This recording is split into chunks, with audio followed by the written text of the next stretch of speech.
የሜሲን ኃይል ለመግለጽ ስታቲስቲክስ ብዙ መጠቀም አያስፈልግም።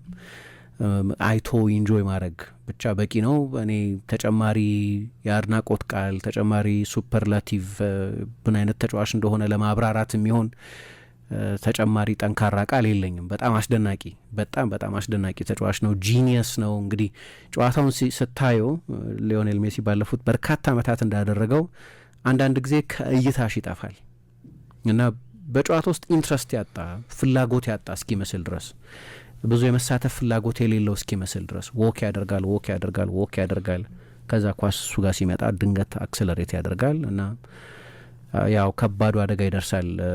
ኤርኔስቶ ቫልቬርዴ የቀድሞ የባርሴሎና አሰልጣኝ ሲናገሩ ስለ ሊዮኔል ሜሲ ሂ ጀስት ዳዝ ዎክ ሂ ቲንክ የሚል አስተያየት ይሰጣሉ። ያስባል እንጂ ዎክ እያደረገ እንዳይመስላችሁ ይላሉ።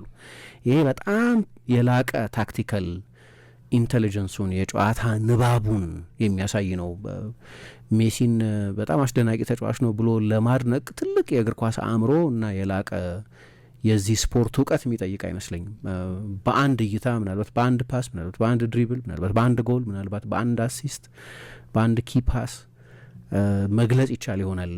ለ20 ምናምን ዓመት ያወራንለት የተወራለት ተጫዋች ስለሆነ ከዚህ በፊት ሰዎች ያላሉትን አዲስ ነገር አንልም፣ ግን ኢንፋይናይት የሚመስል ሆኗል። አሁን ከዛ 2018 የዓለም ዋንጫ ላይ ከተነገረው ግምት ፍጹም የተቃረነ መቆሚያ የሌለው መስሏል ትላንትና ደግሞ። ምክንያቱም ወደዚህ ዓለም ዋንጫ ሲመጣ ጥርጣሬ ነበር። ለዚህ ዓለም ዋንጫ የመድረሱ ጉዳይ በጣም ትልቅ ጥርጣሬ ነበር። የአርጀንቲና ብሔራዊ ቡድን የመጨረሻ ጨዋታውን እንኳ ሲያደርግ ጨዋታውን አልጀመረም እና ምናልባት የዓለም ዋንጫው የአሁኑ የውድድሩ ፎርማት የትኛውም ትልቅ ቡድን ከዓለም ዋንጫ 32 ቡድኖች በሚቀሩበት ጊዜ ይቀራል ተብሎ ስለማይጠበቅ ምናልባት ላይ ያስጀምረው ይችላል ሊዮኔል ስካሎኒ ሲባል ነበር። አንዳንድ ያልጀመሩ ተጫዋቾች ነበሩ ትላንትና ለምሳሌ። ግን ገና በአራተኛው ደቂቃ በኋላ ቢሻርም በአራተኛው ደቂቃ ላይ ነው ጎል በማስቆጠር የጀመረው። በጨዋታው ላይ በጣም እድለኛ ነበር በቀይ አለመውጣቱ ግን፣ ምክንያቱም ጥፋት ሰርቶ ነበር፣ በቀይ ሊያስወጣ ይችል ነበር። የመጀመሪያውን ጎል ከማስቆጠሩ በፊት የነበረ ኢንሲደንት ነው። ግን የአርጀንቲና ብሔራዊ ቡድን ሲለብሱ ሌላ አይነት ብቃት የሚያሳዩ አንዳንድ ተጫዋቾች አሉ። ለሊዮኔል ሜሲ ብቻ አይደለም። ሊዮኔል ሜሲ የዘወትር ተጫዋች ነው። በባርሴሎና በነበረበትም ጊዜ በጠቅላላው በእግር ኳስ ሕይወቱ የዘወትር በየዕለቱ በየ3 ቀኑ በሚደረጉ ጨዋታዎች ላይ ትልቅ ፐርፎርመር ነው። ሜሲ ጥሩ ያልተጫወተበትን ጨዋታ ጥሩ ፐርፎርም ያላደረገበት ጨዋታ በጣም ጥቂት ይመስለኛል። አንዱ የእሱን ብቃት በጣም የተለየ የሚያደርገው ሪማርከብል የሚያደርገው ይህንን ጂኒየስነት በወጥነት ይዞ መቀጠል መቻል።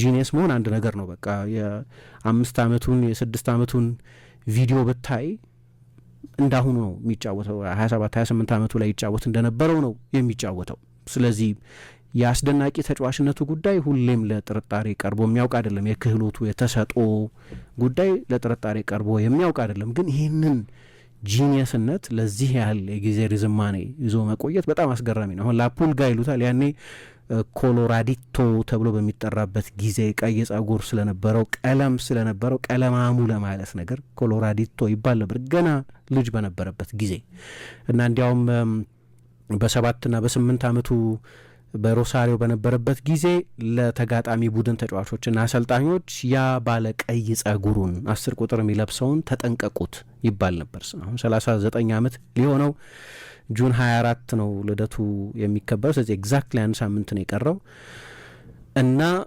አስደናቂ ነገር አይደለም። ባለፈው 30 ዓመት የታየ ነው ማለት ነው። ከ7 ከ8 ከ6 ዓመቱ ጀምሮ የነበረ ነው። ያንን የላቀ ብቃትና ደግሞ ዝም ብሎ መደበኛ ተጫዋች አይደለም ምናወራው ስለ ሊዮኔል ሜሲ ነው እና እሱን ለእንደዚህ አይነት የጊዜ ርዝመት ይዞ መቆየት መቻል ግን ዩኒክ ነው። ኢንፋይናይት ጊዜ የማያልቅበት የሚያስመስለው እሱ ነው። ኦፍኮርስ ጊዜ ወስነዋል። ራሱን ባለፈው ሲናገር የአካል ውስንነት ይመጣል ከሆነ ጊዜ በኋላ። አሁን እኔ እንደ ድሮ አልሮጥም፣ እንደ ድሮ ድሪብል አላደርግም፣ እንደ ድሮ አክስለሬት አላደርግም ብሏል። እናም እውነት ነው ደግሞ ከውድድሩ በፊት በነበሩት አንዳንድ ቃለ ምልልሶች ላይ እንደተናገረው በእድሜ ትልቅ ነኝ፣ አነስ ባለ ሊግ ውስጥ ነው የምጫወተው፣ እንደ ድሮ አልሮጥም፣ እንደ ድሮ 1v1 አላሸንፍም ብሏል። አንዳንዶች ደግሞ ሌላ የመጨረሻ ስሙ ሜሲ ያልሆነ ሰው ቢሆን ኖሮ በአርጀንቲና ሊግ እየተጫወት በአሜሪካ ሊግ እየተጫወት ይህን ያህል ኢንፍሉዌንስ አይኖረውም ነበር የሚሉ ሰዎች ደግሞ አሉ።